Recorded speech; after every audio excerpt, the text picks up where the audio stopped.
My name is Will, and this past year has been complete hell for me. I think we can all say that to some degree, but I genuinely mean it. I lost my job, got kicked out of my apartment, and wound up living on the streets for a few months. The only thing that saved me, as crazy as it sounds, was selling illegally received copies of movies from the dark web. I was at a homeless shelter, waiting in line for the daily meal, when one of the men in line started to openly complain. "This shit tastes like shit. You're just trying to poison us," he said. "I should just go sell my body on the street rather than waste my days here. You know, there are quicker ways to make money," he added. Everyone ignored him. Everyone except me.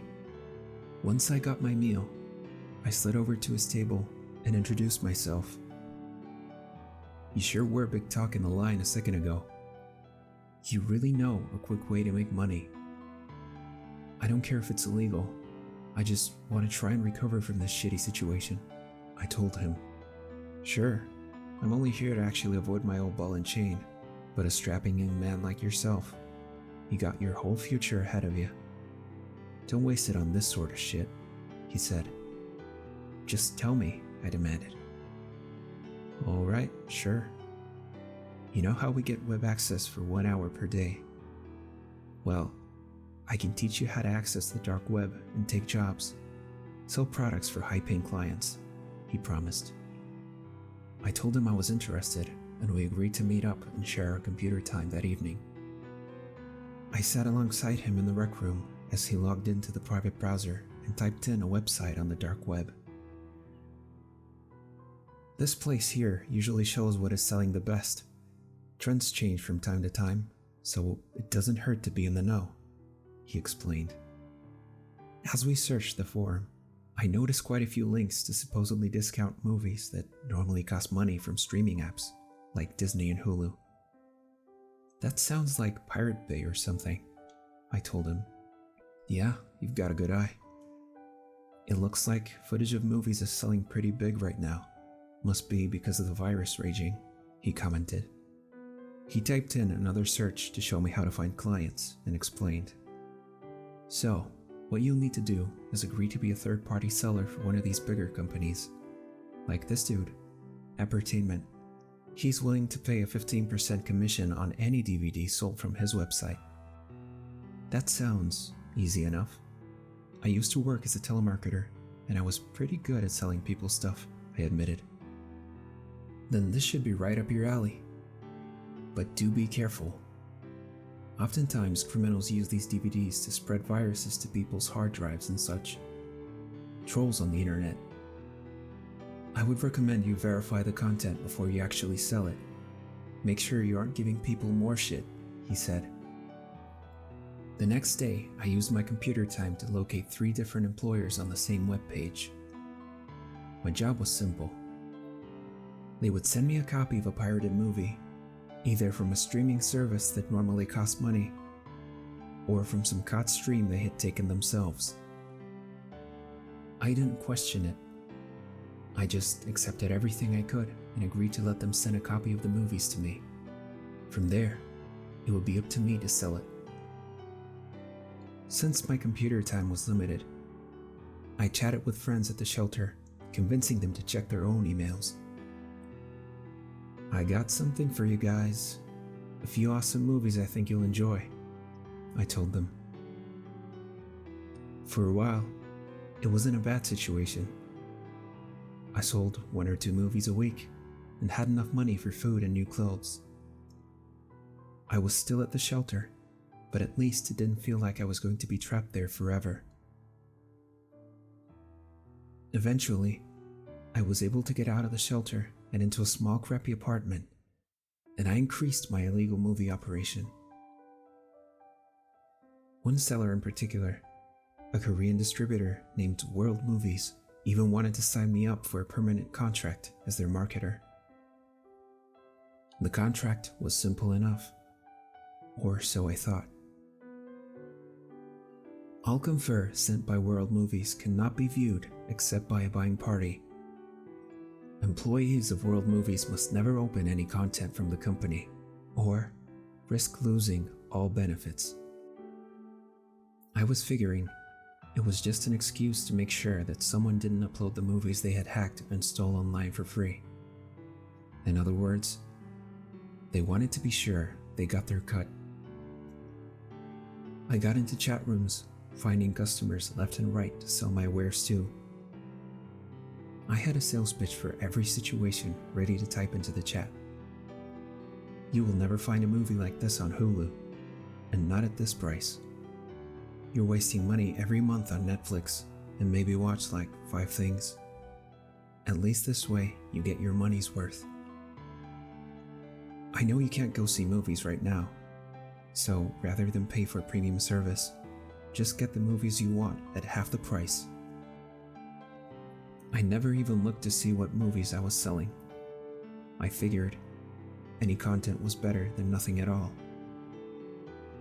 People were starving to watch something fresh and new, and rarely did they question where I got my movies. It was a mutual understanding between seller and client. They scratched my back, and I scratched theirs. But it didn't last that long. One day, I was checking my emails when I noticed a reply from one of my customers, demanding that I provide a refund. Your movies caused my wife to self-harm. I was in the other room cooking, and I heard these otherworldly screams coming from the den. When I got in there, I saw she had taken a letter opener and plunged it into her eyes.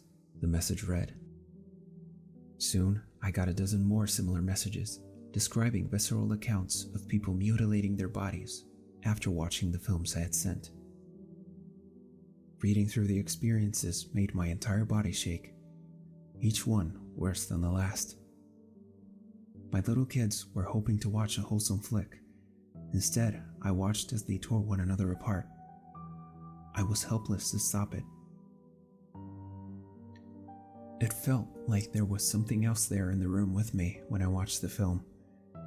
I was forced to watch as this demon tore into the flesh of innocents, using them like they were children's play toys. I was lucky to make it through the film alive. At one point, I felt compelled to actually try and hang myself. My roommate managed to stop me before I did. Thank God. The last one made me even more worried for my personal safety. This feels like domestic terrorism. I'm reporting your IP address to the police. My first reaction was to try and contact the World Movies representative. But to my surprise, it looked like their entire website was shut down. No record even existed.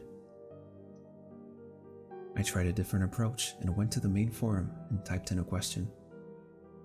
Has anyone else had a bad experience working with World Movies? I asked.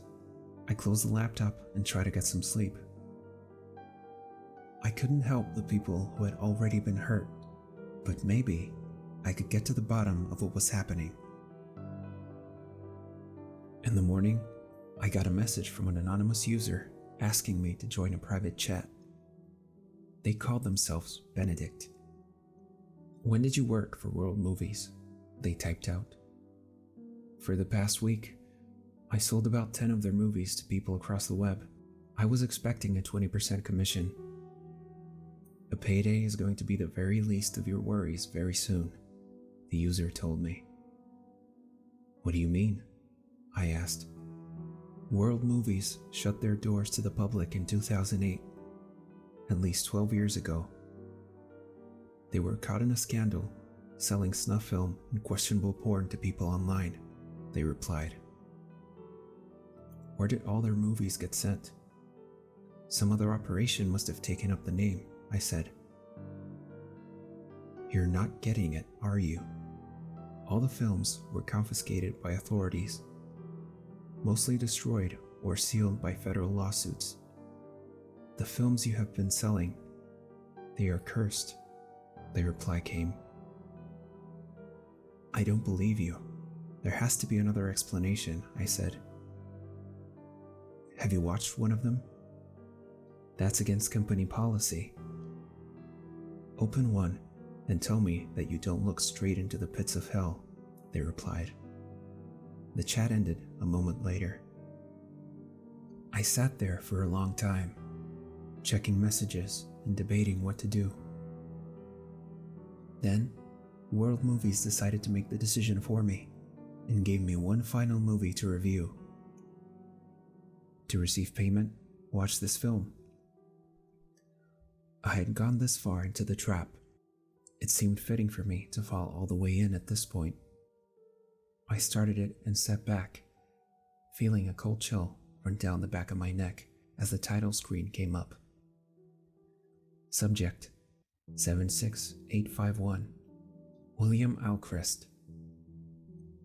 Then I watched as it showed the last few weeks of my life through the lens of an outsider. Every movement I made on camera mimicked my actions in the real world. Going to the shelter, buying the films. Except, the film changed some of the details. In this version, I was the one making these illegal movies. There was no third party. I was the one making people suffer and then filming it for sport. It was disgusting to watch, but I knew and understood what was happening even as the final screen flashed up. All information has been forwarded to authorities. Then I got a notification from my bank. All funds deposited. The irony of it being that no one will believe this sickens me as I wait for the cops to come. Which is why I'm going to give World Movies one more film for their collection as I load my gun. So if you're the one watching this now, the curse is on you. Goodbye.